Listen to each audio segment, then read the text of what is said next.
Supreme court. আজকে supreme court বিষয়ে আমরা পুরোটাই জানবো, একবার দেখি। দেখো, আগের দিনে আমরা ওই ভিডিওটাতে বলেছিলাম যে কি বলেছিলাম বলো তো, এরা কত নম্বর। প্রথমে আমরা একটু জানবো সুপ্রিম কোর্ট কোথায় কোথায় অবস্থান করে, কোন কোন বিষয়ের উপর ভিত্তি করে। মানে supreme court actually supreme court কি? ভারতের সর্বোচ্চ ন্যায় আদালত। তাহলে এই সর্বোচ্চ ন্যায় আদালতে আমি একটু জানবো এর অবস্থান কোথায়। আমরা আগের দিন জেনেছিলাম, তবুও একবার জানবো অবস্থান কোথায়। তাহলে এর অবস্থান কোথায় বলো? অবস্থান হচ্ছে কত? 124 থেকে 147 নম্বর ধারার মধ্যে, তাই তো? এত নম্বর অ্যাক্টে। আর এর মধ্যে কত নম্বর পার্ট? কত নম্বর পার্টে? 5th পার্টে। শিডিউল কত? শিডিউল কত? 4th। এটা হচ্ছে এর অবস্থান। কোন জায়গায় সুপ্রিম কোর্টের, মানে সুপ্রিম কোর্টটা সংবিধানের কোন জায়গায় দেখলে আমি দেখতে পাবো বা সুপ্রিম কোর্ট সম্বন্ধে জানতে পারবো। এবার হচ্ছে এর গঠন, মানে এই সুপ্রিম কোর্ট কী কীভাবে গঠিত হয়, কী কী পদ্ধতিতে গঠিত হয়েছে, কাদের কাদের নিয়ে গঠিত হয়েছে, সেই সব বিষয়গুলো একটু জানবো। তাহলে এই সুপ্রিম কোর্টের যে গঠন বা গঠন বৈশিষ্ট্য, এটা কোথায় বর্ণনা করা হয়েছে? আমাদের 124 নম্বর ধারায় সুপ্রিম কোর্টের গঠন সম্বন্ধে বর্ণনা করা হয়েছে। এই সুপ্রিম কোর্টের যে গঠন সম্বন্ধে প্রথমে ধরো কতজন বিচারপতিদের নিয়ে হয়েছে, কিভাবে নেওয়া হয়েছে। প্রথমে কত বলা হয়েছিল যে প্রথম যখন সংবিধান তৈরি হয় তখন একজন প্রধান বিচারপতি অর্থাৎ চিফ জাস্টিস ছিলেন, আর তারপরে আর বাদবাকি কত ছিলেন? 7 জন অন্যান্য বিচারপতি ছিলেন, 7 জন জাস্টিস ছিলেন, তাই তো? মোট কতজন ছিল? প্রথমে 8 জন। পরে 1986 সাল নাগাদ এটা কত হয়? এটা বেড়ে হয় একজন চিফ জাস্টিস, এটা একই থাকে, চিফ জাস্টিসই থাকে, কিন্তু 7 জনের পরিবর্তে, কারণ যত দিন গেছে তত কী হয়েছে, কাজগুলো বেড়ে গেছে অনেক বেশি। মানে প্রথম একদম যখন শুরু হয় তখন তো কেন্দ্র রাজ্য সংঘাত বা এসব বেশি হয়নি। যত দিন গেছে তত কেন্দ্র রাজ্য সংঘাত কিংবা ধরো রাজ্য রাজ্য সংঘাত, এইসব জিনিসগুলো বা কোনো ব্যাখ্যা সংক্রান্ত প্রবলেম, এইসব প্রবলেমগুলো আসতে শুরু করেছে। সেই জন্য কি চিফ জাস্টিসদের বাড়ানোর প্রয়োজন পড়েছে। তখন কি হয়েছে, চিফ জাস্টিসদের না, চিফ জাস্টিসদের সংখ্যা একই রয়েছে, চিফ জাস্টিসের সংখ্যা একই, বিচারপতির সংখ্যা একই, কিন্তু যিনি এমনি অন্যান্য যেসব বিচারপতি তাদের সংখ্যা বাড়িয়ে কত করা হয়েছে? 25 করা হয়েছে। তার মানে টোটাল কত হয়েছিল তখন? 26। 2014 সাল নাগাদ তখন আবার একবার বাড়ানো হয়। সেখানে কি করা হয়? চিফ জাস্টিস একজনই থাকে আর তার সঙ্গে 30 জন অন্যান্য বিচারপতি, তার মানে হয় কত? 31। এখন বর্তমানে সব মানে টোটাল কতজন পর্যন্ত রাখা যায়, কতজন মানে বিচারপতি হতে পারেন সেটা কত? এখন বর্তমানে যতগুলো হতে পারেন, একজন চিফ জাস্টিস এবং 33 জন অন্যান্য বিচারপতি, মোট 34 জন হতে পারেন। কিন্তু যদি বলে, ভালো করে বুঝবে, যদি বলে টোটাল স্ট্রেংথ অফ জাজেস ইন সুপ্রিম কোর্ট, মানে সুপ্রিম কোর্টে যদি টোটাল বিচারপতি কতজন থাকতে পারে, তাহলে সেটা কত? 34 জন। সবচেয়ে বেশি কতজন থাকতে পারে? 34 জন। যদি বলে এখন কতজন আছে, যদি বলে এখন কতজন আছে, এখন আছে কত? এখন আছে, এটা কত? এখন আছে একজন প্রধান বিচারপতি এবং 25 জন অন্যান্য বিচারপতি, অর্থাৎ এখন আছে 26 জন। এখন আছে কজন? 26 জন। এটাকে গোলালে চলবে না। এখন আছে কজন? 26 জন। এই জায়গাটাকে মুছি, এগুলো তো তোমাদের আগে হয়েও গেছিলো একবার। তাহলে দেখো, তাহলে এই জিনিসটার পর দেখো একটা জিনিস, 124 গঠন আছে। গঠনের সঙ্গে এখানে আমি জানবো এই গঠনগুলোতে কে নিয়োগ করেন। ফার্স্টে কে দেখবো? সুপ্রিম কোর্টের বিচারপতিদের নিয়োগ করেন কে? কি নিয়োগ করেন? নিয়োগ করা হয়। অ্যাকচুয়ালি এখানে একটুখানি দুটো কথা বলে দেখা উচিত, যে নিয়োগ করেন, শপথ বাক্য পাঠ করাচ্ছেন বা সমস্ত কিছু করান, সেটা মানে তাকে নিয়োগ করছে, সেটা কে করে? রাষ্ট্রপতিকে। কে করে? রাষ্ট্রপতি। রাষ্ট্রপতি। এবার এইখানে এই যে লোকটাকে নিয়োগ করবেন বা শপথ বাক্য পাঠ করাবেন, এটা করছেন রাষ্ট্রপতি। কিন্তু মজার বিষয় হলো, এই যে নিয়োগ পদ্ধতি, কারা সিলেক্ট করবে যে কোনজন প্রধান মানে সুপ্রিম কোর্টের বিচারপতি হিসেবে এ মনোনীত হলো, এই যে মানে সিলেক্ট করা, সুপ্রিম কোর্টের বিচারপতিদের যে সিলেক্ট করে, এটাকে সিলেক্ট করে। এটা আগে একটা পদ্ধতি ছিল যার নাম হচ্ছে কলোজিয়াম পদ্ধতি। কি পদ্ধতি? কলোজিয়াম। এই কলোজিয়াম পদ্ধতি 1993 সাল থেকে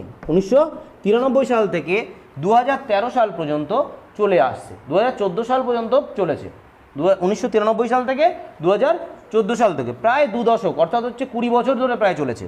কিন্তু যখন প্রণব মুখোপাধ্যায় কে আমাদের প্রাক্তন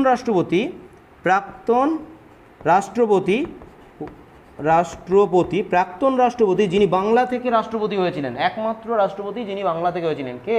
প্রণব মুখার্জি বা প্রণব মুখোপাধ্যায়। যেই প্রণব মুখার্জি 2014 সালে 31 ডিসেম্বর 31 ডিসেম্বর ডিসিএম, এই 31 ডিসেম্বর তিনি কি করেন, এই যে পদ্ধতি, এই কলোজিয়াম পদ্ধতি এর অবলুপ্ত করেন, মানে এই পদ্ধতিকে বাতিল করে দেন।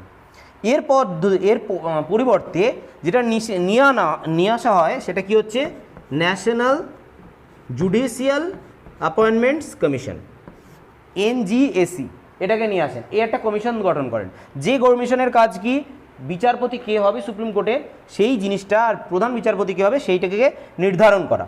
সেই নির্ধারণ করার পর তারা যখন নির্ধারণ করে দেবে, তারপর রাষ্ট্রপতি কী করবে, তাকে শপথ বাক্য পাঠ করাবে বা নিযুক্ত করবে।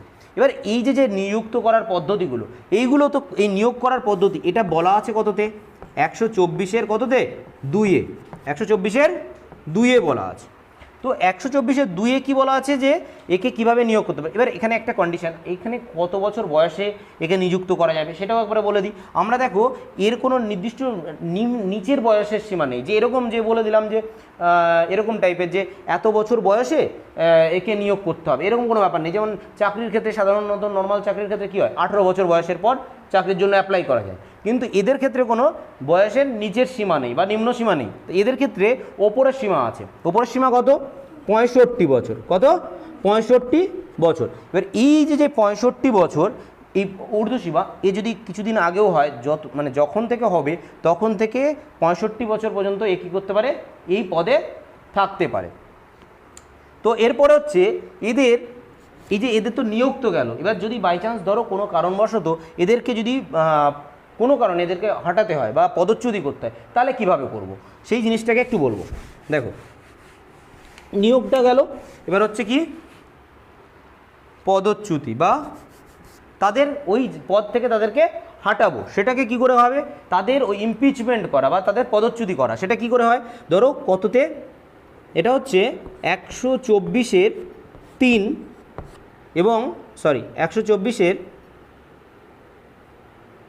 4 এবং 124-এর 5, এই দুটো ধারায় বলা রয়েছে এদের রাষ্ট্রপতিকে কি করে আমরা ওনার পদ থেকে হতে পারে। তো কিভাবে করতে পারে, দেখো দুটো ব্যাপার হতে পারে। এক হতে পারে পার্লামেন্টের লোকসভা এবং রাজ্যসভা, কি লোকসভা এবং রাজ্যসভা দুটো কক্ষতেই 2/3 অর্থাৎ 2/3 ভাগ ভোটে যদি জেতে, সেটা লোকসভাতেও জিততে হবে আবার রাজ্যসভাতেও জিততে হবে। এরকম যে এই রাষ্ট্রপতিকে আমরা এই বিচারপতিকে আমরা চাই না, যদি এরকম বিচারপতিকে যদি না চায়, সেটা লোকসভারও 2/3 ভাগ সদস্য তারাও চাইছে না, আবার রাজ্যসভারও 2/3 ভাগ চাইছে না। যদি এরকমভাবে বিল এই রাজ্যসভা এবং লোকসভায় পাস করানো হয় এবং তারপরে প্রেসিডেন্টের সই বা প্রেসিডেন্টের রেজুলেশনের মাধ্যমে একে অপসারণ করা যায়, তার মানে যেটা একদম ইম্পসিবল। তাই জন্য কোনোদিন কিন্তু বিচারপতিদের কী হয়নি, অপসারণ হয়নি বা পদচ্যুতি হয়নি। এবার এখানে একটা ব্যাপার বলবো, একটা রাজ্যসভায় একটা বিল পাস করানো, মানে লোকসভাতে পাস করানো বা রাজ্যসভায় পাস করানো কত কঠিন ব্যাপার। কারণ একটা দল রায় দেবে আর একটা দল রায় দেবে না। কারণ তুমি ভাবো না যে একটা ধরো কোনো একটা কেস নিয়ে প্রবলেম চলছে, তখন কি করবে, একটা দল এরকম করবে যে মানে যে কোনো কেস যদি এদিকে আসামি হয়, ভিকটিমস হয়, আর এদিকে যদি যে দোষ দিচ্ছে আর যার দোষ, এই দুজনের মধ্যে কী হয়, একজনকে সাপোর্ট করবে ডেফিনেটলি, যার দিকে সাপোর্ট করবে সে কি চাইবে, অপসারণ না হোক। তাহলে সে যদি রাজ্যসভায় থাকে বা লোকসভায় সে কী করবে, সে এই 2-3% যাবে না, সে ভোটটা দেবে উল্টো দিকে। যে কারণে কি হবে, সাধারণত এই দুটো রাজ্যসভা লোকসভায় বিল পাস করানো সম্ভব হয় না বেশিরভাগই, কিন্তু সেভাবে অপদচ্যুতি করানো সম্ভব। এবার ধরো আর একটা কীভাবে হয়, যদি দেখা যায় তার অসৎ আচরণ হয়েছে, অসদাচরণ বা মিসবিহেভ হয়েছে। কি হয়েছে? মিসবিহেভ মানে খারাপ ব্যবহার করেছে বা এরকম কিছু করেছে, আর এটা প্রমাণ করতে হবে। মিসবিহেভ বললেই হলো না যে আমাদের সঙ্গে অমুক জাজ এরকম মিসবিহেভ বা খারাপ কিছু করেছে, এটা বললেই হবে না। যদি এরকম হয় যে মিসবিহেভ করেছে বা খারাপ কিছু করেছে, সেটা প্রমাণ সাপেক্ষ, প্রমাণ করে দেখাতে হবে। এবং যদি দেখাতে পারে যে এ অসামর্থ্য, মানে সামর্থ্য নয়, ইনক্যাপেবল, মানে এরকম যদি অসামর্থ্য হয়, তাহলে কি হবে? তাহলে একে পদচ্যুতি করা যাবে। সেটা কোনটায়? এখানে তার মানে মিসবিহেভ কোনটা? এটা হচ্ছে মিসবিহেভ, আর হচ্ছে ইনক্যাপেবল। ইনক্যাপেবল মানে অসমর্থ, অসমর্থ, আর এটা হচ্ছে অসদাচরণ। এই দুটো যদি জিনিস হয়, তাহলে সেটা যদি প্রমাণ করা যায়, তাহলে পার্লামেন্টের অনুমতি সাপেক্ষে রাষ্ট্রপতি একে কী করতে পারে? পদচ্যুতি করতে পারে। এই হচ্ছে ব্যাপার। এবার একটা বিষয় যে আমরা এখানটা একটুখানি একটা বলে যাই, যেহেতু এই কারণে বলছি, দেখো 124 নম্বরের আমরা ধারাগুলো নিয়ে বললাম। আমরা এরপরে যেটা নিয়ে একটু জানবো সেটা হচ্ছে এদের বেতন নিয়ে একটু জানি, মানে এদের মাইনে বা টাকা পয়সা কীরকম পায়। বেতন, দেখো এদের বেতন সংক্রান্ত সুপ্রিম কোর্টের যে বিচারপতি বা এদের বেতন বা এদের টাকা পয়সা, এদের যে মাইনে, এটা কিসে স্যালারি, কিসের ভিতরে? প্রথম কথা হচ্ছে কোনো সুপ্রিম কোর্টের যারা বা হাইকোর্টের যে কোনো কোর্টের কোনো টাকা কখনো এই রাজস্ব যে ভাণ্ডার থেকে সেখান থেকে ডাইরেক্টলি ওইভাবে আসে না, বা এদেরকে ওই যে যেমন আমাদের ধরো মানি বিল যখন পাস হয় এখান থেকে আসে না, ওদের ওই বাজেটের মধ্যে থাকে না। এদের জন্য একটা আলাদা তহবিল আছে। কি আছে? আলাদা একটা তহবিল আছে। সেই তহবিলটার নাম হচ্ছে কনসোলিডেটেড ফান্ড। কি? Consolidated fund. এই কনসোলিডেটেড ফান্ড থেকে এরা টাকা পায়। আর এই কনসোলিডেটেড ফান্ড থেকে যে প্রধান বিচারপতি, সুপ্রিম কোর্টের যিনি প্রধান বিচারপতি, তিনি পান প্রধান বিচারপতি, chief justice of supreme court যিনি, তিনি কত পান? 2,80,000 টাকা। তার কত টাকা পান? 2,80,000। এর সঙ্গে অন্যান্য সুবিধা, যেমন তার বাংলো পাবেন, তার গাড়ি পাবেন, সমস্ত ফেসিলিটিসগুলো পাবেন। আর এটা হচ্ছে চিফ জাস্টিস নয়, যেসব জাস্টিস রয়েছে, জাস্টিস অফ সুপ্রিম কোর্ট যারা, তারা পায় কত? 2,50,000 টাকা। ঠিক, 2,50,000 টাকা। তো এটা হচ্ছে তাদের বেতন। আর এই বেতন সংক্রান্ত বিষয় বলা আছে কত নম্বর ধারায়? 125 নম্বর ধারায়। 125 নম্বর ধারায় এদের বেতন সংক্রান্ত বিষয়গুলো বলা আছে। এরপরে আমরা যে ধারাগুলো আমাদের ইম্পর্টেন্ট, সেই ধারাগুলোর মধ্যে আরও দুটো ধারা কি বলেছিলাম? একটা ধারা বলেছিলাম কি 126 নম্বর। 126 কি বলেছিলাম? যে কার্যনির্বাহী প্রধান, যদি কার্যনির্বাহী প্রধান in case absence of chief justice বা এরকম কিছু হয়, তো সেই সময় কাজ চালানোর জন্য যেসব ইয়ে লাগবে, অ্যাক্টিং জাজ দরকার, তাদেরকে নিয়োগ করা যায় কত নম্বর ধারা অনুযায়ী? 126 নম্বর ধারা অনুযায়ী। আর 127 কাদের নিয়োগ করা যায়? 126 বললাম, এখানে ধরো 126 কাদের বললাম? 126 নিয়োগ করা যায় কাদেরকে? কার্যনির্বাহী প্রধান। কার্যনির্বাহী প্রধান। তো কার্যনির্বাহী প্রধানকে নিয়োগ করতে পারি। এগুলো আমরা একটু ছোটো ছোটো করে জানবো, বেশি আমাদের জানার দরকার নেই। 127 কি জানবো? অস্থায়ী বিচারপতি। মানে ধরো কোনো কারণে অ্যাবসেন্স রয়েছে, কোনো কারণে আমাকে কিছুদিনের জন্য টেম্পোরারিলি কোনো বিচারপতিকে নিয়োগ করতে হবে, তখন আমি কত নম্বর ধারা অনুযায়ী করতে পারবো? 127 নম্বর। সেটা যে কোনো দিনের জন্য করতে পারি। অস্থায়ী বিচারপতি নিয়োগ করতে পারি। অস্থায়ী বিচারপতি নিয়োগ করতে পারি। 128 কি বলা আছে? ধরো কোনো একটা এরকম হলো কেস যে কোনো একটা বিচার নিয়ে খুব কন্ট্রোভার্সি মামলা চলছে, ঠিক আছে? এমন মামলা যে মামলাটার কোনো সলিউশন হচ্ছে না, এরকম যদি কোনো কেস হয়, কোনো রাজ্যের বা কেন্দ্রের সঙ্গে সংঘাত, বা কোনো সুপ্রিম কোর্টের কোনো খুব কঠিন কেস চলে এসছে, যার ফলে কী হচ্ছে, কোনো ব্যাখ্যা ঠিকভাবে দেওয়া যাচ্ছে না। এবার কি করব আমরা সাধারণত বাড়িতে আমাদের এলাকায় কি করি, যখন যে লোকটা যে বিষয়ে এক্সপিরিয়েন্সড বেশি, সেই তাকে আমরা ডাকি। তো সুপ্রিম কোর্ট কি করে? সুপ্রিম কোর্ট এই যারা চিফ জাজ, যারা রিটায়ারমেন্ট হয়ে গেছেন, যারা অবসর হয়ে গেছে, তাদেরকে সেই সময় কি করে যে ওদেরকে, মানে যে যারা অবসর হয়ে গেছে, তাদের অভিজ্ঞতাকে কাজে লাগানোর জন্য তাদের সুপ্রিম কোর্টে আহ্বান জানায়। তো এই যে সুপ্রিম কোর্টে অস্থায়ী বিচার, মানে যারা অবসরপ্রাপ্ত বিচারপতি, এদেরকে আনবার জন্য যত নম্বর অ্যাক্ট অনুযায়ী আমরা আনতে পারি সেটা হচ্ছে কত? 128 নম্বর। তাহলে এটা কি? অবসরপ্রাপ্ত বিচারপতিদের উপস্থিতি এটা আমরা করতে পারি। এবার দেখো আর একটা জিনিস আমাদের দেখতে হবে যে 129 নম্বর ধারাটা কি। 129 নম্বর ধারাটায় বলেছে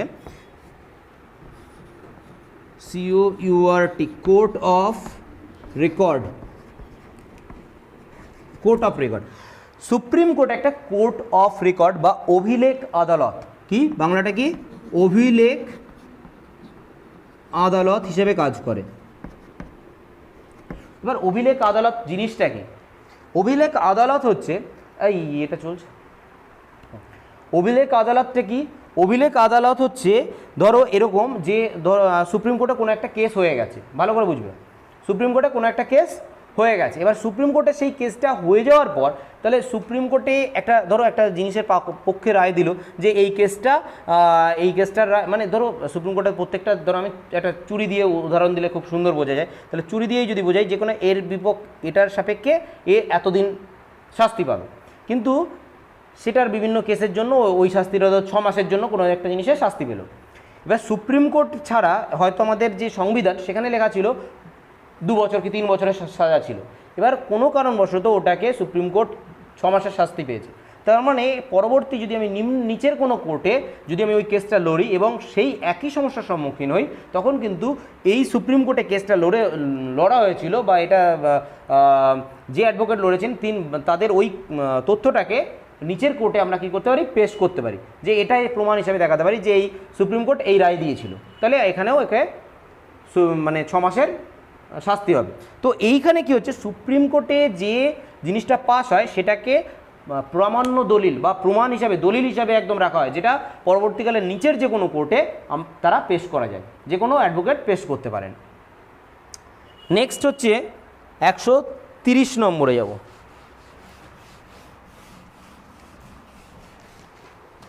130 নম্বরে 130 নম্বরে কি? 130 নম্বরে বলা আছে, 130 নম্বর হচ্ছে সুপ্রিম কোর্টের আসন সংখ্যা। সুপ্রিম কোর্টের আসন সংখ্যা, সুপ্রিম কোর্টের আসন সংখ্যা কতগুলো সিট থাকতে পারে সেই সব বিষয় নিয়ে বলা হয়েছে। কোথায়? 30 নম্বর ধারায়। দেখো তারপরে দেখো এবারে আমাকে একটু জানতে হবে, এই যে একজন সুপ্রিম কোর্টের জাজ হচ্ছি, তো এর কি যোগ্যতা লাগবে? এর কি যোগ্যতা লাগবে? তাহলে যোগ্যতা এটাও একটু দেখে রাখো। তাহলে যোগ্যতা কি লাগবে? 1 নম্বর যেটা লাগবে সেটা হচ্ছে অবশ্যই ভারতীয় নাগরিক হতে হবে, অর্থাৎ ইন্ডিয়ান সিটিজেন হতে হবে, ভারতীয় নাগরিক হতে হবে, ভারতীয়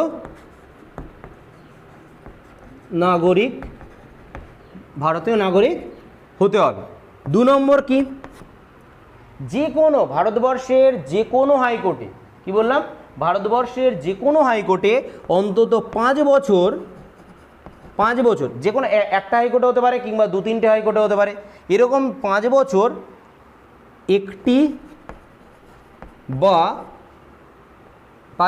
একটি বা 2-3টে অনেকগুলি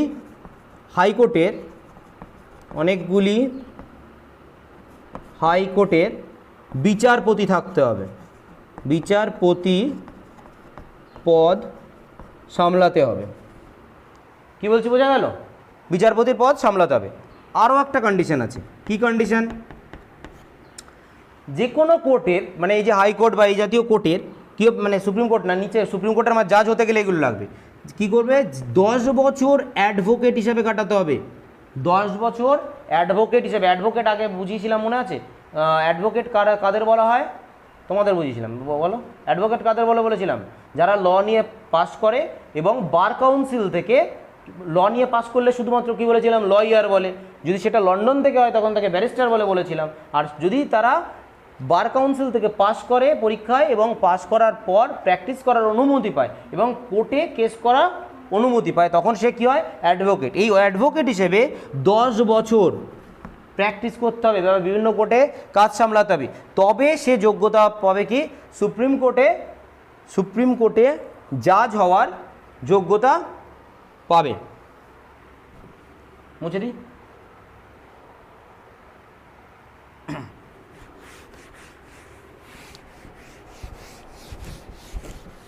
এবার দেখো নেক্সট হচ্ছে আসল জিনিস, যে সুপ্রিম কোর্ট, একটুখানি লেখা বন্ধ করে একবার দেখো না, একটুখানি দেখো, এই জিনিসটা একদম সিরিয়াস জিনিস, এই জিনিসটাই আসল দরকার। সুপ্রিম কোর্টের কাজ, মানে অ্যাকচুয়ালি কাজ বলতে পারো বা ভালো ভাষায় লিখি কার্যাবলী, বা তুমি লিখতে পারো এখতিয়ার। মানে এখতিয়ার বলতে আমরা কি বুঝি, তার কোন এরিয়া কোন কোন জিনিসের ওপর সুপ্রিম কোর্ট কাজ করে। তো একটা হচ্ছে এদের কতগুলো বিষয় আছে, প্রত্যেকটা বিষয়কে আমি একটু একটু করে হচ্ছে ছুঁয়ে ছুঁয়ে জায়গায় একটু শোনো। প্রথম হচ্ছে মূল এলাকা। মূল এলাকা, মূল এলাকাটা কি বুঝতে পারছো কি বলছে কি ভালো করে? এই কাজগুলো যদি না বুঝতে পারো তাহলে কিন্তু প্রবলেম। কাজগুলোকে যখন বলবো একদম মন দিয়ে শুনবে একদম জিনিসগুলো, নাহলে কিন্তু একদম ইয়ে হবে না, তো ভুলে যাও যে এখানে ভিডিও হচ্ছে। দেখো মূল এলাকা, তাহলে মূল এলাকা কি? মূল এলাকাটা মানে অ্যাকচুয়ালি সুপ্রিম কোর্ট ডাইরেক্টলি কোন জায়গায় কাজ করে, ঠিক আছে? ডাইরেক্টলি কোন কোন সুপ্রিম কোর্ট ডাইরেক্টলি 4টে জায়গায় কাজ করতে পারে। কটা জায়গায়? 4টে জায়গায়। 1 নম্বর কি? 1 নম্বর যে জায়গায় কাজ করতে পারে সেটা হচ্ছে কেন্দ্র ও রাজ্য। কোনো কেন্দ্র ও রাজ্যের মধ্যে যদি কোনো ঝামেলা হয় সেটাকে মেটায় কে? Supreme court. মনে থাকবে, কেন্দ্র ও রাজ্যের মধ্যে যদি ঝামেলা হয়, রাজ্যের ঝামেলা কে সামলাবে? হাইকোর্ট রয়েছে। কিন্তু কেন্দ্রের সঙ্গে রাজ্যের হলে কে সামলাবে? তখন তার হাইকোর্ট সামলাতে পারছে না, তখন কে সামলাবে? Supreme court. 2 নম্বর রাজ্য রাজ্য সংঘাত। রাজ্য ও রাজ্য, রাজ্য ও রাজ্যের মধ্যে যদি কোনো কন্ট্রোভার্সি হয়, কোনো ঝামেলা হয়, কোনো প্রবলেম হয়, যে কোনো ব্যাখ্যামূলক প্রবলেম যাই হোক না কেন, সেটা সামলায় কে? Supreme court. কারণ যদি দুটো আলাদা আলাদা রাজ্য হয় তাদের দুটো আলাদা আলাদা হাইকোর্ট রয়েছে, তাহলে তাদের মধ্যে সেই কন্ট্রোভার্সি এদের হাইকোর্টে গেলে এদের মত অনুযায়ী চলবে স্বাভাবিকভাবে, যদি প্রভাবিত হয় কোনোভাবে। তাই জন্য এদের এই দুটো রাজ্যের ক্ষেত্রে যদি কোনো সমস্যা হয় সেটাকে সামলায় কে? Supreme court. 3 নম্বরে হচ্ছে কেন্দ্র, কেন্দ্র প্লাস কিছু রাজ্য, কেন্দ্র প্লাস রাজ্য ও রাজ্য। মানে হচ্ছে কি, এদিকে কেন্দ্রের সঙ্গে কিছু রাজ্য রয়েছে আর অন্যদিকে আরও কিছু রাজ্য রয়েছে। যদি এরকম কেস হয় তখনও কেস সামলায় সুপ্রিম কোর্ট। এগুলো কি, এই কেসগুলোর ক্ষেত্রে কিন্তু সুপ্রিম কোর্টকে ডাইরেক্টলি কেস করা যায়। যেমন তুমি ধরো তোমার সঙ্গে কোনো ঝামেলা হলো, তুমি কিন্তু ডাইরেক্টলি সুপ্রিম কোর্টে কেস করতে পারো না। কি বলছি বুঝতে পারছো? তুমি আগের দিন একটা কথা বলেছিলাম, মনে করে দেখো, যে সুপ্রিম কোর্টে কারা একমাত্র কেস ফাইল করতে পারে, মনে আছে?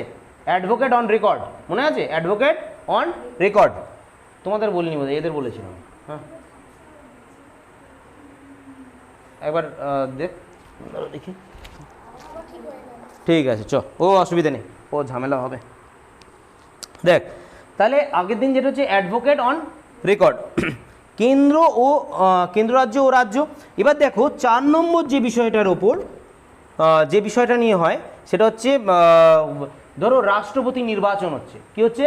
রাষ্ট্রপতি। এবার রাষ্ট্রপতি নির্বাচন তো আর এরকম নয়, রাজ্যপাল নির্বাচন হলে একটা রাজ্যের মধ্যে ব্যাপার সেবার রাজ্যের মধ্যে ইয়ে হয়, কিন্তু রাষ্ট্রপতি মানে কি? দেশের সর্বোচ্চ পদ, সব থেকে সামরিক বড় পদ কিনের নাম, বড় পদের নাম কি?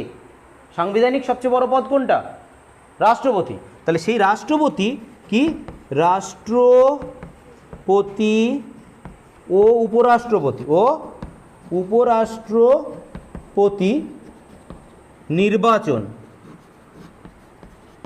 এই রাষ্ট্রপতি ও উপরাষ্ট্রপতি নির্বাচন নিয়ে যদি কোনো সমস্যা দেখা দেয় তাহলে কে সামলায়? তাহলেও সেটা সামলায় সুপ্রিম কোর্ট। যেগুলো এই 4টে জিনিস হচ্ছে সুপ্রিম কোর্টের মূল কার্যাবলী বা মূল এলাকার অন্তর্গত। বোঝা গেল? তাহলে সুপ্রিম কোর্টের মূল এলাকার অন্তর্গত যে জিনিসগুলো সেগুলো আমাদের হয়ে গেল। এবার মূল এলাকার পরে আসবে, এটা মুছে দিই। আচ্ছা, মূল এলাকা কত নম্বর ধারায় বলা আছে এটা একটু দেখে নেবো। 131 নম্বর ধারায়। কত? 131 নম্বর ধারায়। তাহলে আমরা মূল এলাকার পরে আমরা যাব আপিল এলাকা। এবার দেখো ব্যাপারটা বোঝো, এতক্ষণ কি হয়েছে? সুপ্রিম কোর্ট ডাইরেক্টলি অ্যাকশন নিচ্ছিল। এবার কিছু জায়গা আছে যেই এলাকাগুলোতে ডাইরেক্ট ইয়ে হবে না। এটা কিভাবে হবে? আপিল করলে তবে হবে। বুঝতে পারছো? তাহলে আপিল করা যায়। দেখো এবার হচ্ছে 2 নম্বরে কি হচ্ছে? আপিল এলাকা। আপিল এলাকা, আপিল এলাকা। এই আপিল এলাকার মধ্যে আবার কয়েকটা ভাগ আমি একটুখানি দেখি। ধরো কোনো কেস হাইকোর্ট, কোনো কেস হাইকোর্টে এসছে, সেই হাইকোর্টের কেসটা আবার কি হচ্ছে? ধরো সুপ্রিম কোর্টে যাচ্ছে। হাইকোর্টের কেস, সেই কেসটা সলভ হয়নি, পুরোপুরি সন্তুষ্ট নয়, তখন সেই কেসটাকে কোথায় পাঠাতে পারে? হাইকোর্টে। তাহলে হাইকোর্ট থেকে কোনো কেস সেই সন্তুষ্ট হয়নি বা স্যাটিসফাইড নয়, অনেক প্রবলেম, ব্যাখ্যা সংক্রান্ত যে কোনো সংক্রান্ত প্রবলেম হলে সেই হাইকোর্ট থেকে কোথায় পাঠাবে? সুপ্রিম কোর্টে। তাহলে এই বিষয় নিয়ে কততে পাবো? 32-এ। তাহলে এটা কত নম্বর ধারা অনুযায়ী পাবো? 132। আমাকে শর্ট জানলেই হবে এগুলোতে। এবার 2 নম্বর বিষয়। 2 নম্বর হচ্ছে ধরো দেওয়ানি কোনো বিষয়, দেখা যাচ্ছে আমাকে, হ্যাঁ দেখা যাচ্ছে, দেওয়ানি কোনো বিষয়, ধরো দেওয়ানি মামলার ক্ষেত্রে, ধরো পৌর ব্যবস্থা বা এইসব সংক্রান্ত বিষয়ে ধরো কোনো কেস, সেই কেসটাকে দেওয়ানি মামলাটা মানে দেওয়ানি মামলাটাকে কী করছি আমরা? হাইকোর্টে অ্যাপিল করছি। তখন এই দেওয়ানি মামলা, দেওয়ানি বা পৌর, দুটোই লিখে রেখো, পৌর সংক্রান্ত মামলা, এই দুটো সংক্রান্ত মামলা যখন আমরা সুপ্রিম কোর্টে আপিল করি, সেটা কত নম্বর ধারা অনুযায়ী? 133। এগুলোকে শুধু মেনশন করে দিচ্ছি, কিন্তু এগুলো সম্বন্ধে আমি একটু বিস্তারিত বলে দেবো একটু বাদে। 3 নম্বর দেখো, ফৌজদারি। কি আছে?